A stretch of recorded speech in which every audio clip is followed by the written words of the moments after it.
नमस्कार दोस्तों आज मैं आपको एक औरत के जीवन की सच्चाई सुनाती हूँ। कभी कभी लगता है औरत होना एक सज़ा है। ना पढ़े तो अनपढ़ जाहिल, पढ़ ले तो पढ़ाई का घमंड है। शादी न करे तो बदचलन नक्शड़ी है, और अगर कर ले तो अब आया ऊँ पहाड़ के नीचे। सबसे मिलकर रहे तो चालाक, मिलकर ना रहे तो घमंडी। पढ़ लिख कर घर में पर रहे तो क्यों इतने साल पैसे बर्बाद किए। नौकरी करे तो पर निकल आए, नौकरी का घमंड है। सहकर्मियों से बात करे तो चलता पुर्जा, ना करे तो छोटी सोच वाली औरत। दोस्तों, एक औरत के जीवन का संघर्ष क्या होता है आज मैं आपको बताती हूँ। एक औरत का जीवन अनेक भूमिकाओं, जिम्मेदारियों और चुनौतियों से भरा होता है।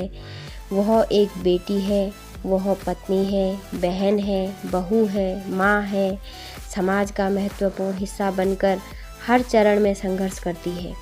बचपन से ही उसे कई तरह की सामाजिक सीमाओं और अपेक्षाओं का सम्मान करना पड़ता है।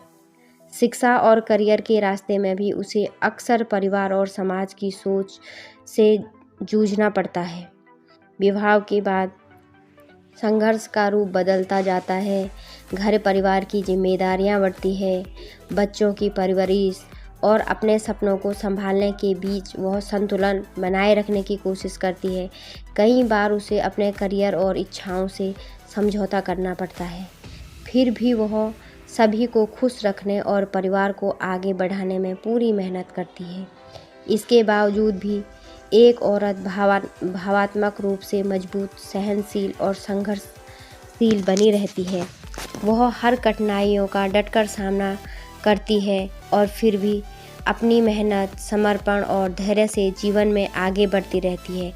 उसका संघर्ष ही उसके अस्तित्व को मजबूत बनाता है, और यही संघर्ष समाज को भी बेहतरीन बनाने में योगदान देता है। दोस्तों, इसीलिए मैं आपसे विनम्र निवेदन करती हूँ, अपने घर में अपनी माँ, बहन, भाई और बेटियों का सम्मान करना और